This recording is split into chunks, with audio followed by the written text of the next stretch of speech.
O herói desta história é um mestre na arte do disfarce. Para algumas pessoas, ele apareceu em formato de cunha. Para outras, como um cone. Mas, independentemente da forma que assumiu, ele sempre foi o número 1. Sua história é a nossa história. É uma história de lutas, de sabedoria. Uma história sobre as origens dos números. Nós veremos como o 1 ajudou a criar as primeiras cidades, como ajudou a construir impérios e como inspirou algumas das mentes mais brilhantes da história. Também conheceremos sua participação no modo de funcionamento do dinheiro. Por fim, veremos como o 1 se associou ao 0 para dominar o mundo em que vivemos hoje.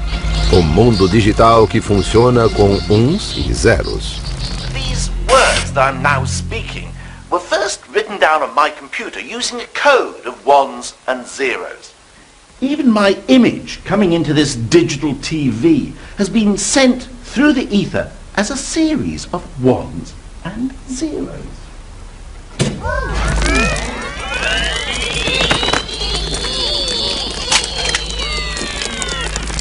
So how did these two digits come to dominate our world?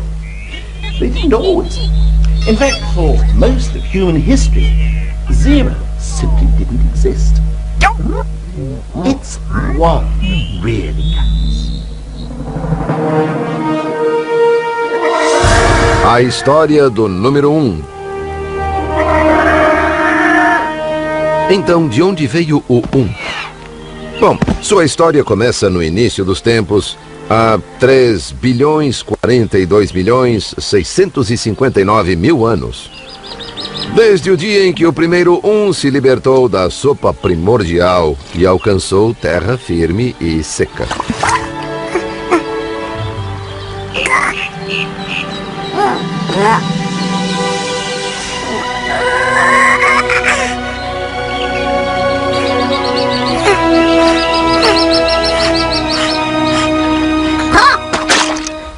Not really, just joking. In fact, the origins of one are shrouded in mystery.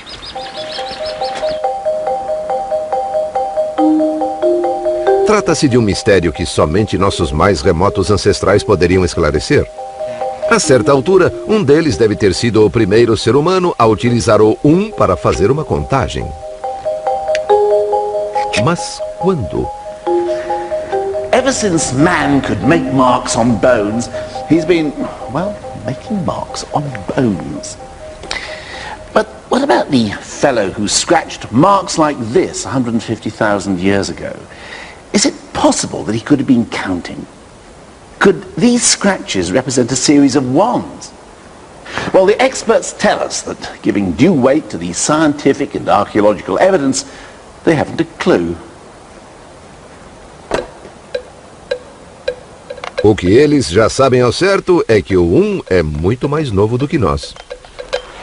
It's not until quite recently, a mere 20,000 years ago, that we get the first really solid evidence that one existed and that someone was using it for counting. O nascimento do número 1. É claro que ele não era assim quando surgiu. Na época, 1 era apenas um risco em um osso. Neste osso, ele é conhecido como o osso Shengo. It was found quite recently in the Congo. And look, you can see these scratches. We know that each represents a 1. How can we be so certain? Well, someone must have been counting, because there are 60 scratches along this edge of the bone and another 60 along this edge. And on the back, they're in equally numbered groups. And you can't do that without counting. O osso Shengo pode ter marcado um momento crucial para a humanidade. Os zoólogos nos dizem que outros mamíferos conseguem contar até 3 ou 4, mas não vão além disso.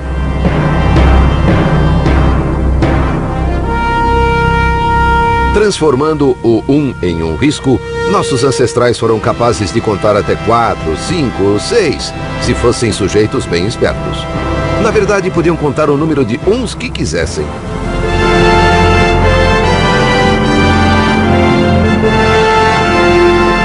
And that is what gave us the edge over the lions and the tigers. From now on, counting knew no limits. One was growing up into a big boy.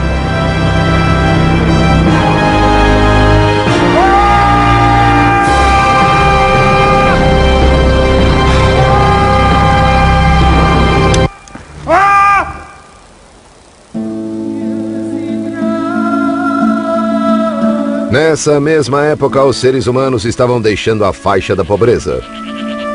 E esse fato mudaria para sempre a história do 1. Eles pararam de viver em cavernas e começaram a construir seus próprios refúgios, as casas.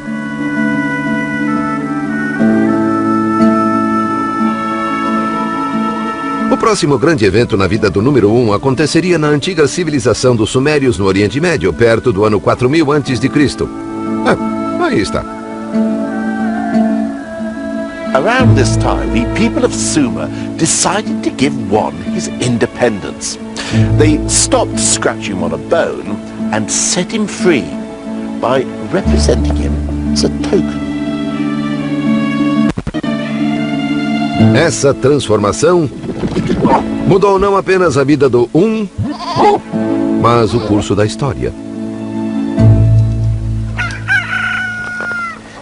The invention of tokens allowed the Sumerians to do something that nobody had done before.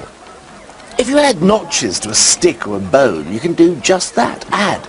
But with tokens, you can take away. So, say you've got 6 chickens and you eat 5 of them. Oh, look what you've got. Indigestion. No. You've invented arithmetic. It was the biggest breakthrough in one's life so far. But why did it happen here? To find out, we have to go somewhere where it didn't.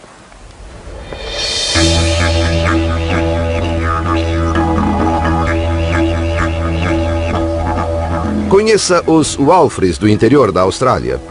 Esse povo vinha tocando a vida aqui há 35 mil anos, mais ou menos, até que um antropólogo apareceu e notou que eles não usavam números. People get very interested in wordplay because in our language we don't use numbers. We have a word for 1, but that's about it. Até recentemente, os Walfris viviam sem usar números. Mas como é que eles conseguiam? The things that you do in your world are done differently here. Take Double J here. He never grew up with any numbers at all. Never Double J. I'm not married. Kienra. Kalau I'm not kudo. Pan. Bijan. Japal Jarry dá o nome de seus netos, mas não diz 4. Não faz parte do seu vocabulário. Pan. Walfris das velhas gerações não falam em termos de períodos exatos do dia, referem-se apenas à posição do sol. Nem falam em distâncias, porque sua terra não é mapeada com números, mas com canções, que contêm todas as informações que eles precisam. Esses cantos tradicionais, profundamente enraizados em sua cultura, são fonte de imenso orgulho nacional.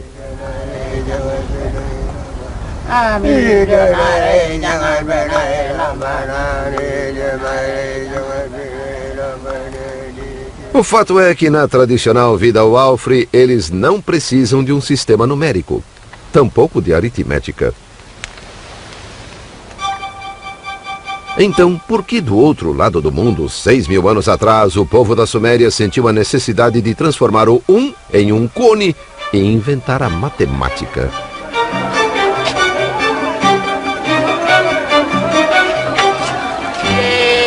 What was so different about life in the Middle East? I mean, why were people here so keen to get into maths, of all things?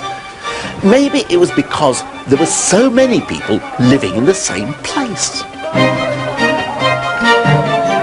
Diferentemente dos Walfres, os sumérios viviam em cidades e cidades precisam de organização. Os grãos tinham de ser estocados e distribuídos, e para descobrir quanto cada pessoa devia receber, a aritmética era essencial. Foi por isso que os sumérios transformaram o em peças na forma de cone. Essas peças tornaram possível a aritmética exigida para mensurar riquezas, calcular ganhos e perdas e, o mais importante, coletar impostos. Podemos culpar a vida nas cidades pela invenção da matemática.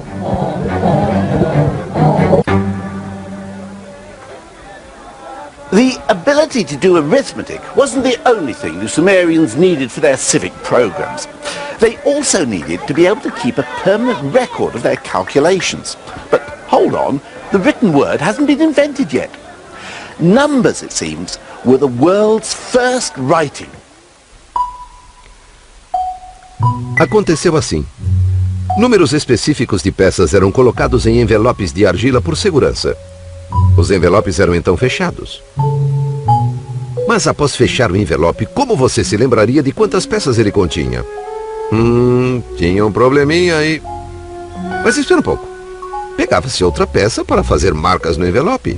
Tantas marcas quanto fossem os cones colocados lá dentro.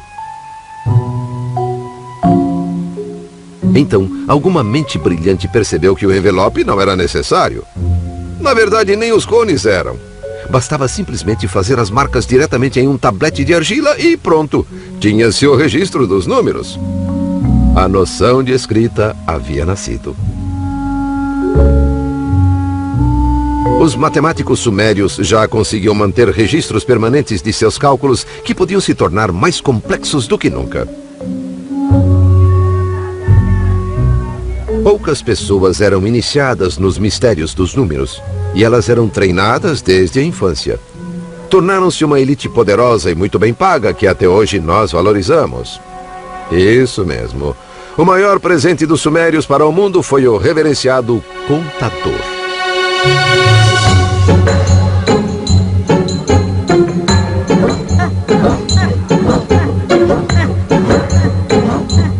O número 1 foi disciplinado e organizado como jamais fora.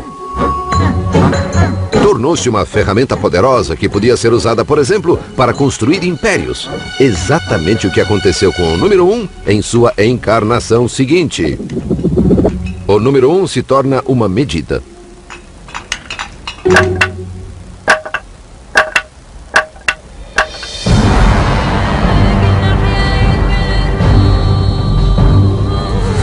Egito, 3.000 anos antes de Cristo.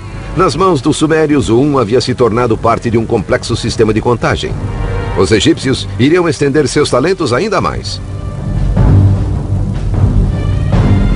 Além de caminhar lentamente, não sorrir e manter-se em formação, os egípcios amavam coisas grandes. Grandes edifícios, grandes estátuas e grandes exércitos. Também criaram números realmente grandes. E o modo como eles os escreviam nos oferece um fascinante reflexo da hierarquia da sociedade egípcia. Primeiro, os números do homem comum, do dia a dia. O número 1 era representado por uma simples linha. O 10 era uma corda. O 100, uma corda em espiral. Todos humildes números para os trabalhadores. Mas então vinham os números para os aristocratas, números para impressionar. 1,000 is a lotus, symbol of pleasure. 10,000, a commanding finger. And then the number for pharaohs, a number the Sumerians never even dreamt of. 1,000,000. The sort of number only a pharaoh would need to count his prisoners.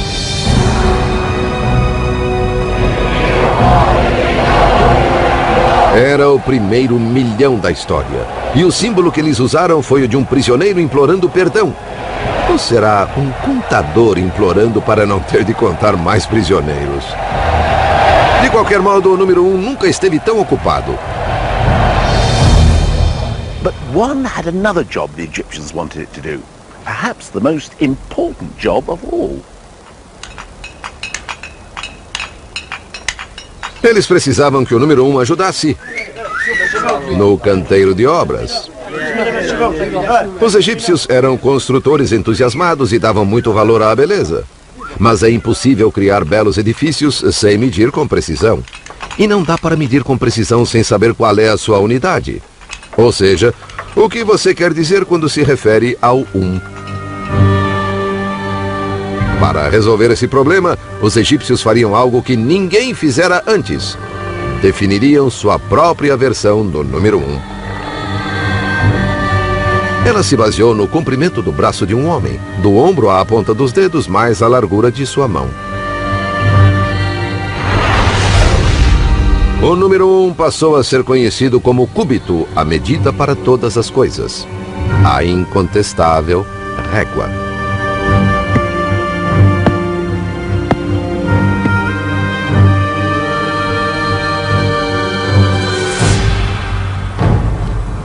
Estes uns oficiais, os cúbitos mestres de tão importantes, eram guardados com todo o cuidado nos templos.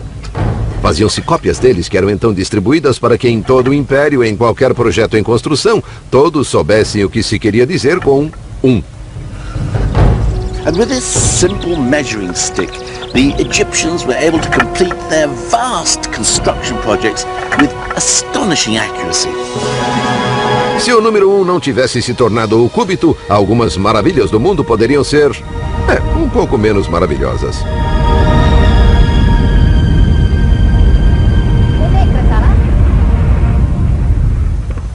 By transforming one from counting things to measuring things, the ancient Egyptians hadn't just opened up a whole new world of bespoke tailoring and fitted carpets.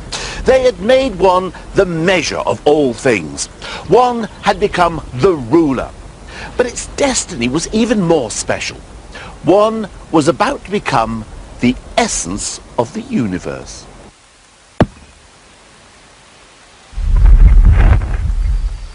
O número 1 se torna um deus grego.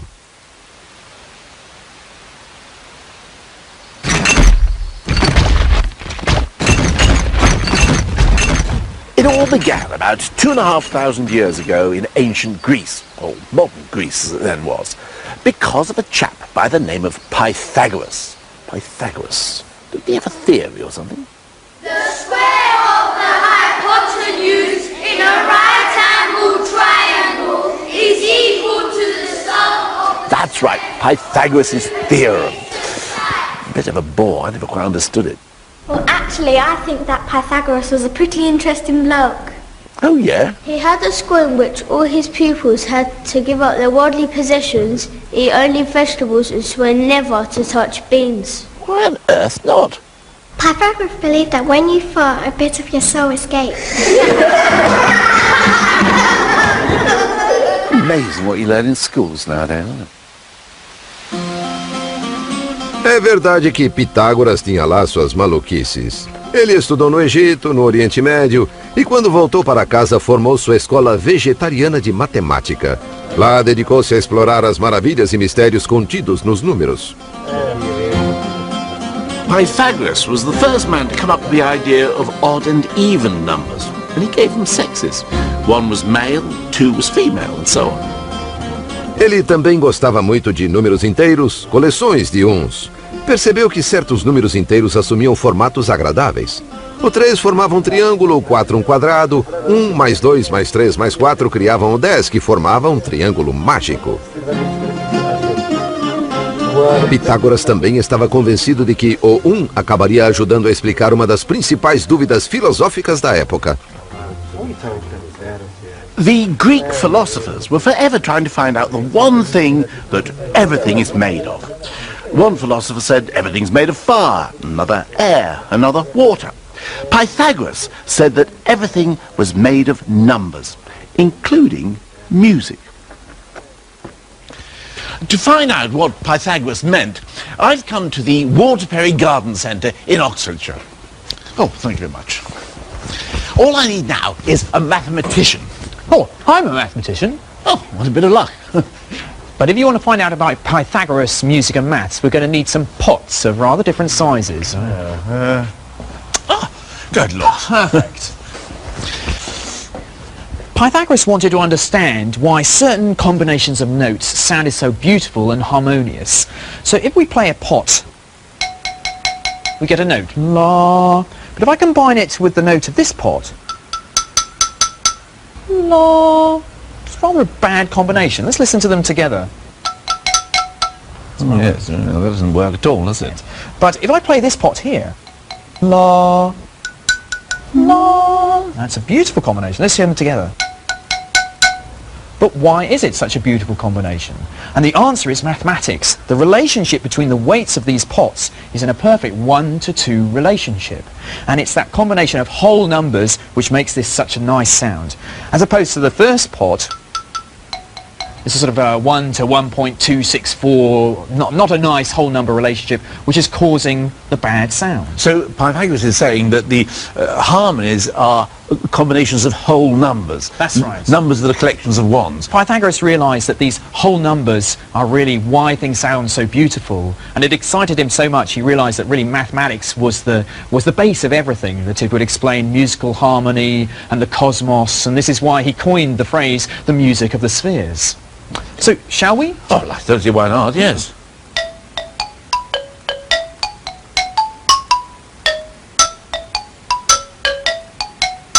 Se a beleza da música confiava nos números inteiros, Pitágoras concluiu, o mesmo deveria acontecer com tudo.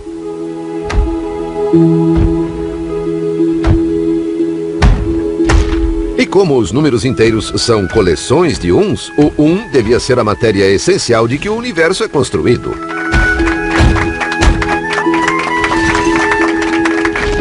O número 1 nunca foi tão admirado. But ultimately, Pythagoras' whole belief system was doomed. And ironically, it was the triangle that made him famous, which was to prove his undoing.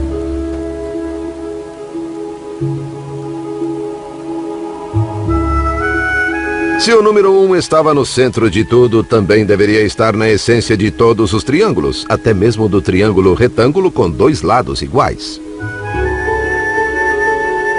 O problema é que ele não está. Pitágoras seguiu tentando fazer os três lados contarem com um número exato de unidades, mas não podia ser feito. When one of his disciples tried to point this out, the others drowned him. Pythagoras' whole belief system that the world was made up of units was a lie.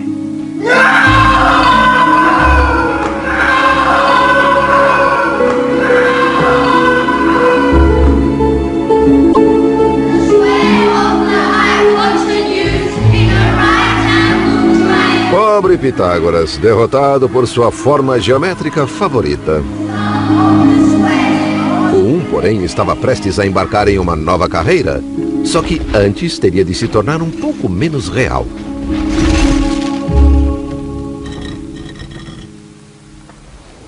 Like everyone else before him, Pythagoras couldn't conceive of numbers unless they represented actual things. 1 was not a 1 unless it stood for 1 chair, or 1 step, or 1 television presenter. But the mathematicians who followed Pythagoras broke free of these constraints. Yep, Archimedes, famous today as the world's first streaker, but in fact the greatest mathematician of ancient times. Arquimedes adorava os jogos com números.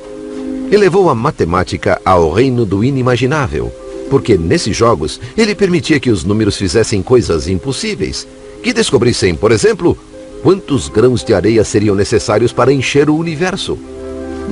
E apesar de alguns desses jogos matemáticos parecerem inúteis, eles algumas vezes deram resultados práticos de que nos beneficiamos até hoje. For example, he was obsessed with what would happen if you took a sphere and turned it into a cylinder. What would be the difference in area covered? Well, personally, I don't give a fig. But for Archimedes, it was the proudest moment of his life when he finally succeeded in working out the formula. And although it was a piece of pure mathematical bravado, it did actually prove to be amazingly useful in the end. Because thanks to Archimedes, later mapmakers could take the globe and turn it into a flat map. O número 1 já não era mais a essência do universo, mas estava ajudando a criar uma era dourada para a matemática teórica.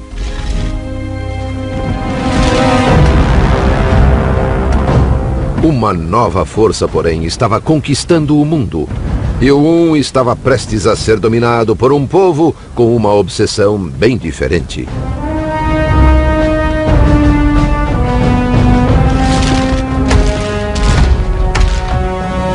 Arquimedes vivia em Siracusa, e quando os romanos invadiram a cidade em 212 a.C., ele estava no meio de um cálculo particularmente intrincado.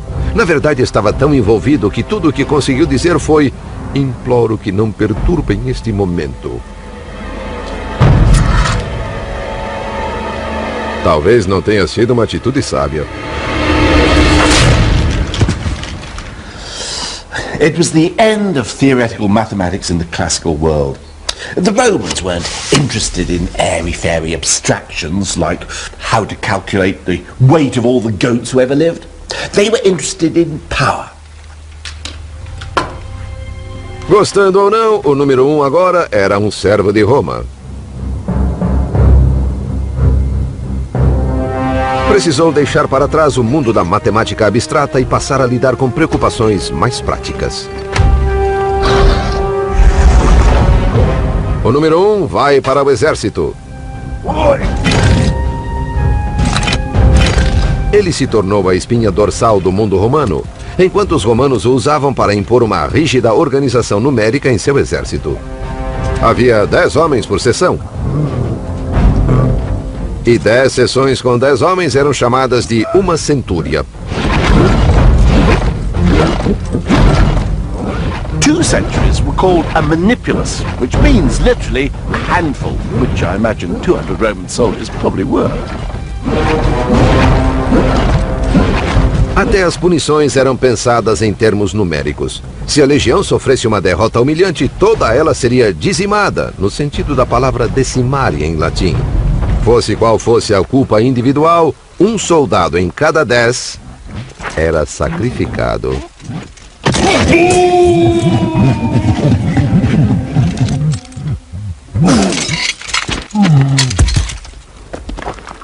The great aim of the Roman world was to keep things ticking over. Theoretical mathematics just wasn't them.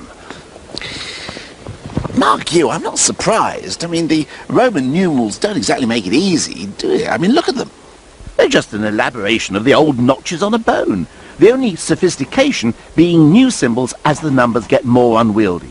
V for 5, X for 10, C for 100, up to their symbol for 1,000,000. But it's still just a simple counting system. Fine for writing inscriptions on tombs, but not much cop for the complications of theoretical maths. Well, you try writing 1 billion like that. In modern numerals, it takes me about 8 seconds. I tried it. In Roman numerals, it would take something like 16 minutes. Não é surpresa, então, que os algarismos romanos sequer fossem usados para calcular. Qualquer cálculo tinha de ser feito em uma tábua de contar, uma versão primitiva do ábaco.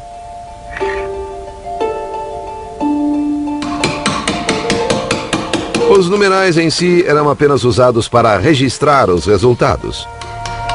Talvez não seja coincidência que, diferentemente dos gregos, nenhum matemático romano seja celebrado nos dias de hoje.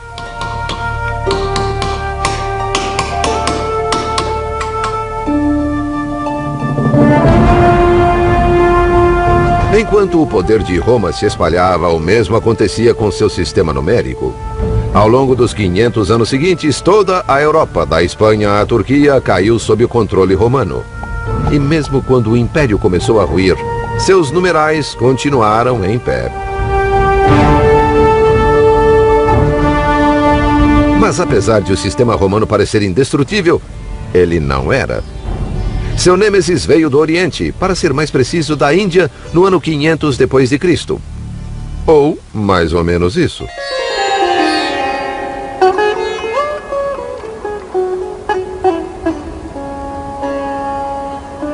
O número 1 tinha um primo indiano que costumava viver em uma atmosfera mais purificada.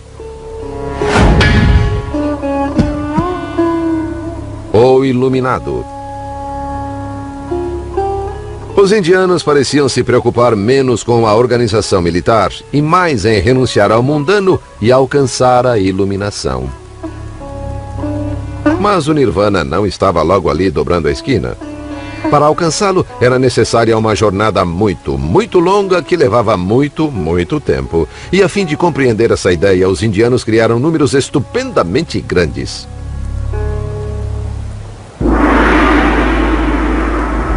Take a raju, for example. A raju is the distance covered by God in 6 months. If he travels 1,000,000 kilometers in every blink of his eyelid. Or how about a pallium?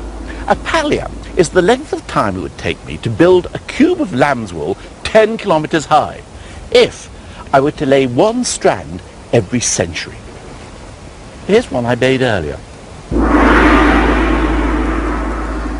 Well, these were the sort of numbers that could have made one feel, well, small, if he hadn't had a little help from his friends. Unlike the Romans, the Indians devised a system that could cope with vast numbers. They developed a different symbol for every number from 1 to 9. 1, 2, 3. Or if you do them quickly, you get Arabic numerals. नहीं है, अरबी नहीं है, ये हमारा हिंदुस्तानियों का बनाया हुआ है. हम लोग हिंदुस्तानी इसे 2000 वर्ष पहले से प्रयोग कर रहे हैं. He's right, you know. Os algarismos que usamos hoje são chamados de arábicos, mas na verdade surgiram na Índia desde o ano 500 a.C. But then, around 1500 years ago, or a little longer if you're watching a repeat of this program, someone came up with a stupendous, incredible, extraordinary idea. The biggest revolution in numbers since the Sumerians invented maths. A creation that would change the world. They invented an entirely new number. E ele está aqui. Dentro deste pequeno templo de 1100 anos, em Gwalior, norte da Índia, podemos encontrar esse novo número. E após uma viagem de 6.500 quilômetros, finalmente vou conseguir vê-lo.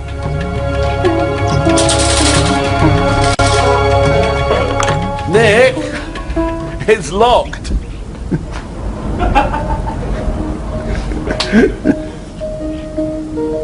Então, nós esperamos. E enquanto esperávamos, eu me perguntei, como é que este novo número não foi inventado antes? É um número muito simples, que leva só um instante para dizer e ainda menos para escrever. Ah, here he is. Mas quando foi inventado, transformou a vida do número 1 de uma forma que acabaria por modificar o mundo todo.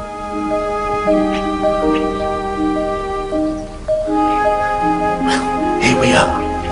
The first undisputed example of India's greatest invention. The new number. The holy grail of numbers.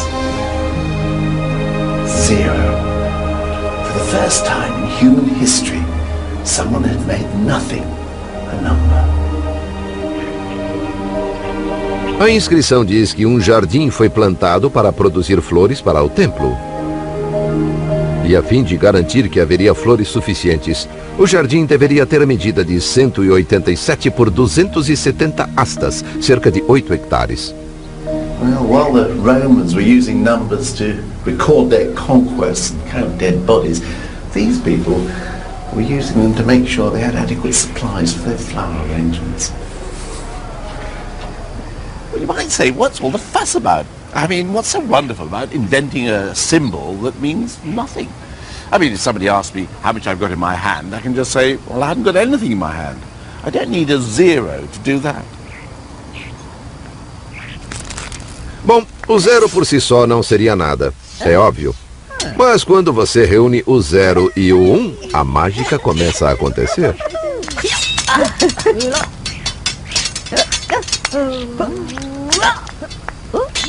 E quando o resto da trupe se juntou a eles, os resultados foram espetaculares. Com apenas 10 dígitos, os indianos podiam fazer números infinitamente grandes ou infinitamente pequenos. Os romanos não conseguiam fazer isso. One had found his perfect mate in Zero, and it was a partnership that was going to change the world. Com o resto do time, os dois permitiram que a ciência indiana avançasse rapidamente. Os astrônomos hindus, por exemplo, estavam séculos à frente dos cristãos.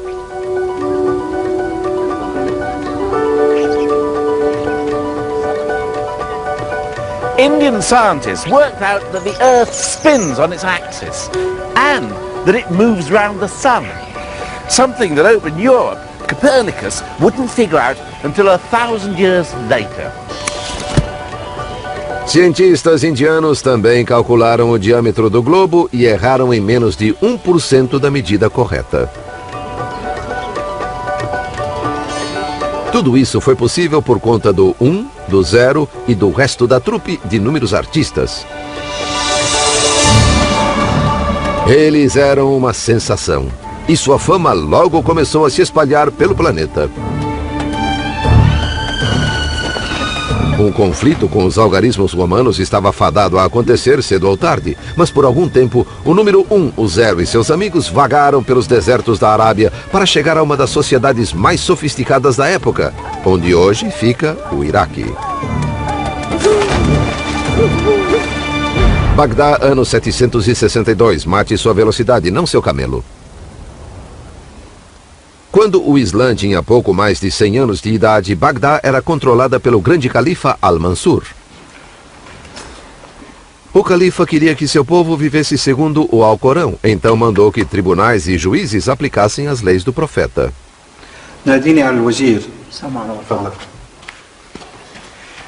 Now, the law of the Prophet is full of instructions that require serious mathematical calculations if they are to be carried out exactly.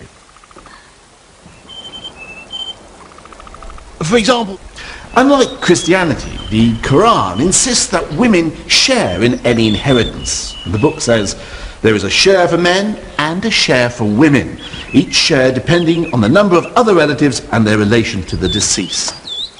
Working all that out required fractions and ratios, but these were people who counted on their fingers. Não é que eles não gostassem de aritmética, mas seu sistema numérico os impedia de evoluir. Um dia, no entanto, chegou à corte um embaixador da Índia. Ele tinha de dar ao grande califa algum tipo de presente, mas o califa era um homem de riquezas infinitas e era difícil saber o que lhe oferecer. Uma camiseta com a inscrição "Eu amo a Índia" não serviria, é claro.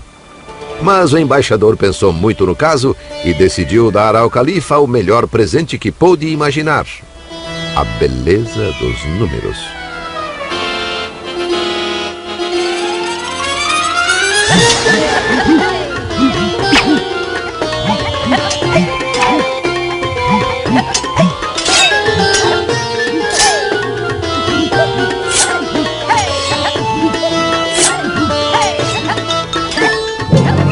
Na verdade, não sabemos exatamente como os algarismos indianos passaram a ser adotados no mundo islâmico, mas a história do embaixador é a minha favorita.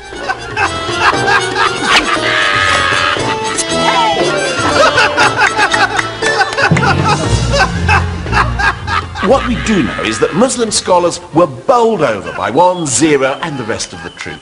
And the most famous of these scholars was a man by the name of Al-Khwarizmi. Al-Khwarizmi. Al-Khwarizmi. Khwarizmi? Al-Khwarizmi. Al-Khwarizmi. That's right.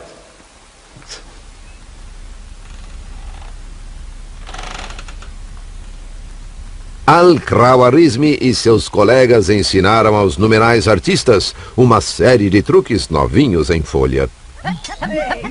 Equações de quarto grau, álgebra, logaritmos, raiz cúbica, contas reversas. Tá bom, eu inventei essa última, tá? Mas essas novas façanhas numéricas permitiram que cientistas, matemáticos e astrônomos alçassem novos voos no Oriente Médio. E a trupe indiana tornou-se um grande sucesso em todo o mundo islâmico.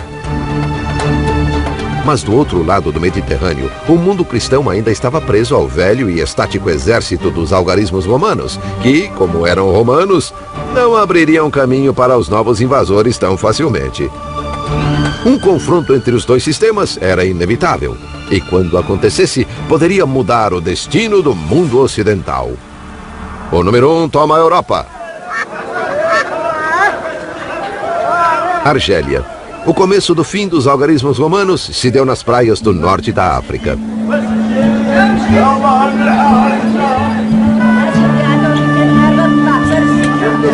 Comerciantes muçulmanos logo adotaram o 1, o 0 e companhia em seus negócios.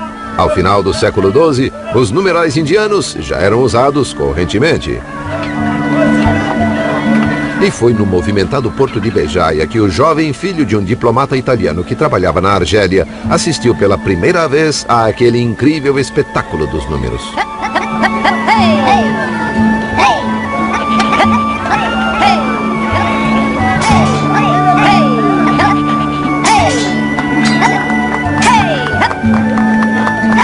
Quando eu fui apresentado à arte dos 9 símbolos indianos, aquele conhecimento rapidamente me agradou mais que qualquer outra coisa. E eu consegui compreender aquela arte.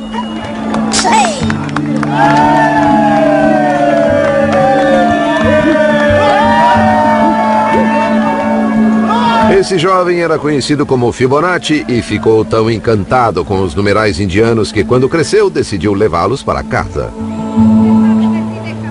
Em 1202, Fibonacci escreveu um livro sobre cálculos chamado...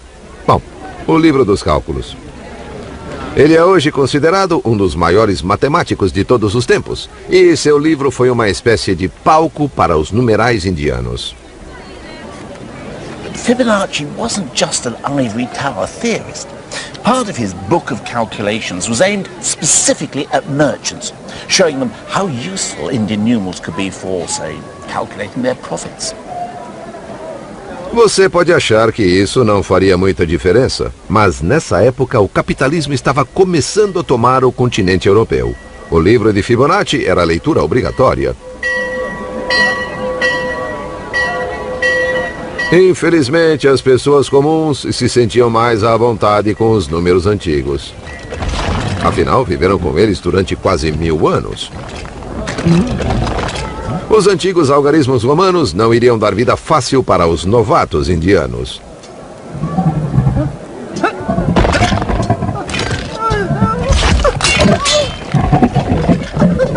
E não era só questão de tradição. Podia-se encontrar boas razões para a predileção pelo velho sistema. For example, many medieval Italian cities had their own currency. So every time I found myself at a new town or a new set with extras and costumes, as the case may be, I have to go to the money changer's bench, or banker, as it's called. O banco era uma tábua de contar, basicamente um ábaco com peças diferentes. Os homens que o operavam, os banqueiros, tinham de fazer o juramento de que não iriam trapacear os clientes. Mind you, if the magistrates find he is cheating me, they'll come and break his bench. His banker will be rupta, which is the word for broken. And he'll be declared bankerupta, which is where we get the word bankrupt from. Hi. Now, these things, how much can I get for those in whatever place this is? He's counting it now. It's reassuring to see he's using numerals I'm familiar with, which are Roman numerals, of course. And he's using this abacus, so at least I can see what he's doing. And I get that much. Oh, right, fine. Well, thanks a lot. Nice doing business with you. But what if I was to go over to one of the smart chaps using the newfangled Indian numerals? Hi. Now, how much would you give me for that?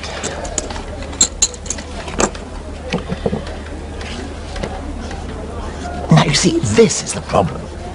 You see, as a medieval punter, I've got no idea what he's writing. I mean, no wonder people were suspicious. I mean, if my bank started keeping my accounts in Chinese, I'd be suspicious. Oh, thanks. I've got no idea how you arrived at that. But thanks anyway. Essa desconfiança se alastrou. Em 1299, a cidade de Florença acabou proibindo os mercadores de usar os novos números e contas. Eles teriam de usar os algarismos romanos. Mas nenhum número foi tratado com mais suspeitas do que o parceiro do 1, o 0. Um escritor chamou o 0 de um símbolo que cria confusão e dificuldades.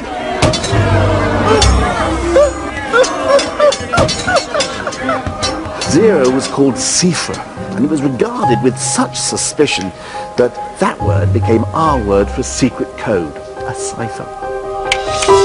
Mas os dias do velho sistema estavam contados. Suponho que podemos culpar a boa e velha ganância humana. Os tradicionalistas que lidavam com o ábaco e os algarismos romanos nunca precisaram calcular juros de empréstimos, porque a Igreja Católica dizia que cobrar juros era um pecado, a chamada usura. Mas vieram as reformas, e a Igreja passou a ser amiga dos negócios, e a eterna objeção cristã ao capitalismo pareceu simplesmente desaparecer. Então, nesse novo ambiente de empréstimos e cobrança de juros, quais seriam mais úteis? Os algarismos arábicos ou o ábaco? Bom, vamos descobrir. On my right, one first-class mathematician. On my left, one first-class abacist. So, supposing I lend someone £10 at 0.5% interest a month, how much do they owe me at the end of the year? Okay? Ready? Steady? Go! Kimi é abacista desde os 15 anos e está usando um ábaco moderno. Mas exatamente como se fazia no século XVII, ela arredonda seus números à medida que avança nas contas. Vamos esperar que ela avance para ganhar esta disputa. Marcos está usando papel e caneta e vem trabalhando com até 12 casas decimais. Vive no norte de Londres com sua adorável esposa e 3 filhos encantadores. Ele não é grande, mas é muito inteligente. Ah, the Kimmy has got an answer. Kimmy. What's your answer? £10.60. £10.60. So compound interest after a year would be £10.60, and the abacus seems to have got there before the mathematician. Well, I don't want to put a damper on things, but I think that answer is actually wrong. I've got an answer of £10.61.6777664035 to be precise. I've actually picked up the subtlety of compound interest, which is it's a little bit each month, but it adds up, so I've got this extra 1.67p.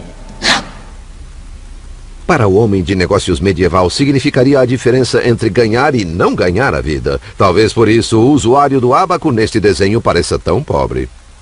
As capitalism gained respectability, calculating interest and compound interest became de rigueur for any self-respecting businessman. And for doing that, even with an abacus, the old Roman system was simply no match for the Indian numerals. Então, séculos após Fibonacci tê-los trazido à Europa, os algarismos indianos finalmente derrotaram os rivais romanos.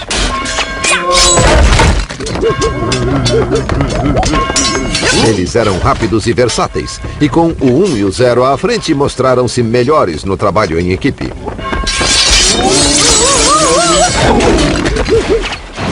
Quando o fim chegou, bastou um empurrãozinho. Os velhos algarismos romanos estavam, enfim, na bancarrota. Mas o 1 e o 0 tinham planos ainda maiores para o futuro, que não incluíam os outros numerais. O 1 e o 0 vão sozinhos. Enquanto isso, a trupe toda dos numerais indianos tomou o mundo ocidental de assalto. Com eles, os navegantes europeus tinham mais facilidade para calcular latitudes e ousaram cruzar os grandes oceanos. Foi assim que acharam a América. E os novos números se tornaram o vocabulário dos bancos modernos. Mas ainda existia muito espaço para aquele velho problema, o erro humano.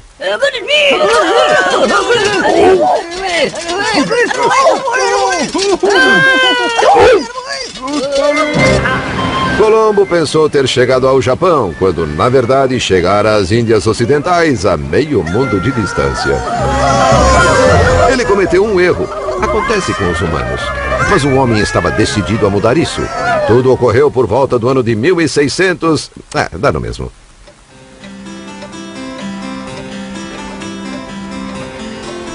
Gottfried Wilhelm Leibniz foi um dos maiores matemáticos de todos os tempos e decidiu livrar a humanidade de uma vez por todas da maldição do erro humano.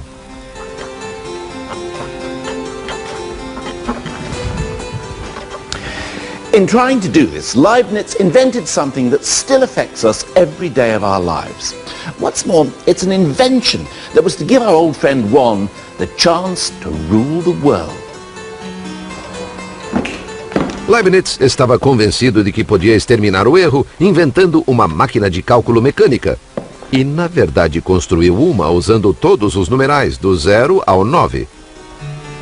Mas então, teve uma ideia melhor, inspirada por sua filosofia. É verdade que se os grandes vazios e a imperfeição plena pertencem ao zero,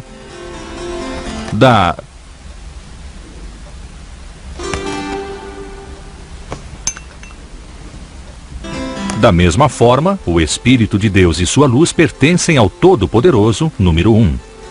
In other words, to paraphrase Leibniz very, very, very loosely, the universe is a bit like a Swiss cheese, which some of us have suspected for years.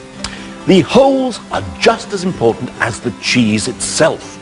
So to construct the world, you need both something, good old number 1, and also lots of nothing, which is where 0 comes in. Leibniz estava convencido de que o 1 e o 0 eram os únicos números de que as pessoas realmente precisavam. Com esses dois números, segundo ele, era possível alcançar qualquer sonho matemático e, além disso, eliminar a possibilidade de erro humano. Então, ele se livrou dos outros números e elaborou um sistema que utiliza apenas uns e zeros. É o chamado sistema binário. And yet, wait a minute, how could you possibly express all numbers just with a 1 and a 0? I think it's time I spoke to someone who knows what he's talking about. Marcus! I need to understand the binary system. Binary. Okay, let me give you a number in binary. Okay. Here is the number 9 written in binary. So this is just using ones and zeros. Ones to and express zeros. Any number. It's just zeros and ones. So that's 9 in binary. Well, it looks like 1001 to me. That's because you're obsessed with your 10 fingers and you like to keep track of things in tens. Well, this one keeps track of how many ones, the second column of how many tens there are, next how many hundreds, and one lot of 1000s. But in binary, things work rather differently. In binary, what the columns keep track of is how many ones, how many twos, how many fours, and how many 8s there are. Here we have an egg. We're only allowed to represent these numbers using zeros and ones. Yeah. Okay, so we're only allowed either to put an egg in or not have an egg. An egg in is 1. An egg represents 1. So let me show you what 9 is in binary. One lot of 8, so I have an egg in the fourth column. It's a 1. Yeah, that's one lot of 8 in the fourth column. And 9 is 8 plus 1, so I need a 1 in the ones column. So in binary, the number 9 is one lot of 8, no 4s, no 2s, and 1 1. Incrível! Mas e os outros números? Bom, após apenas 3 horas de aprendizado, eu percebi que era possível, afinal de contas, chegar a qualquer número usando apenas uns e não uns. Além do mais, eu me convenci de que não é preciso fazer tudo isso com ovos.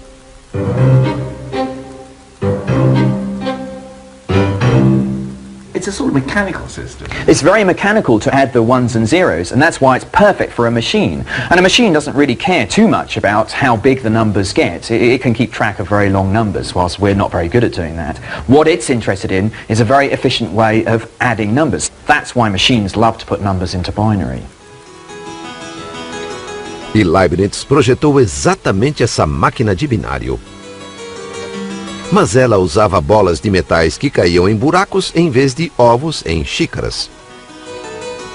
De agora em diante, erros seriam uma coisa do passado, e a era digital parecia estar pronta para assolar o planeta. Infelizmente, ele nunca construiu a máquina.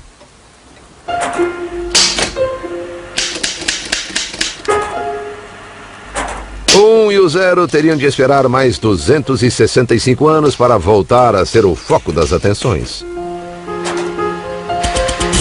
Sul da Inglaterra, 1944. Meet Colossus, the world's first working binary computer. It's Leibniz's dream made real. But instead of dropping metal balls into slots, Colossus is electronic. In here, 1 and 0, something and nothing, have finally come into their element as electrical currents, on and off.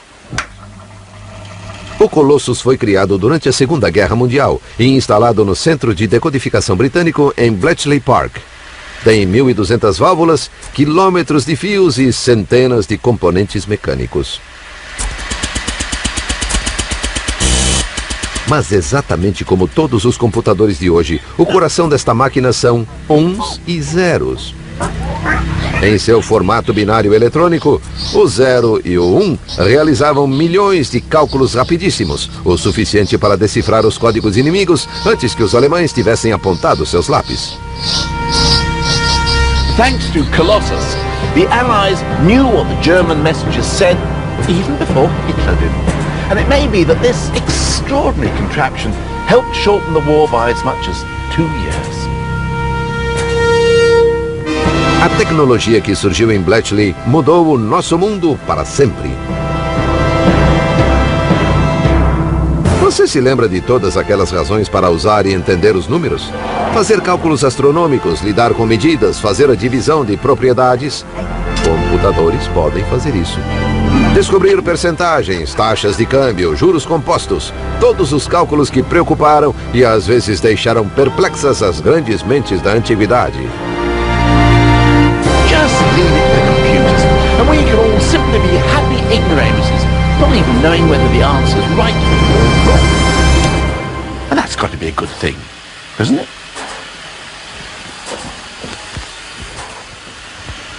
Kerry? Where are you going, Kerry? I say, you're not leaving me, are you, Kerry? Kerry! In the computer age, our whole world runs on a stream of ones and not ones. From our bank statements and medical records to the barcode every time I buy a tin of cat food. And the rest of the numbers can be consigned to the dustbin of history. 1 and 0 are all we need. The old performing duo have come out on top.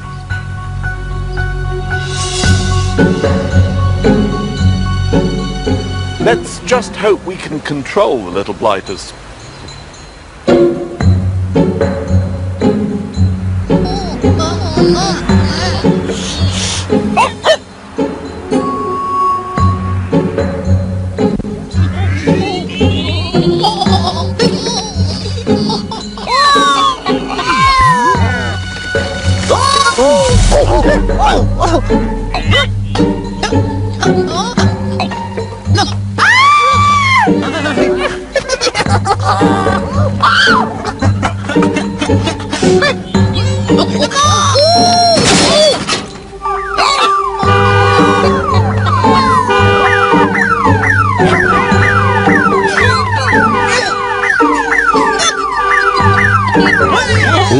Ou 0.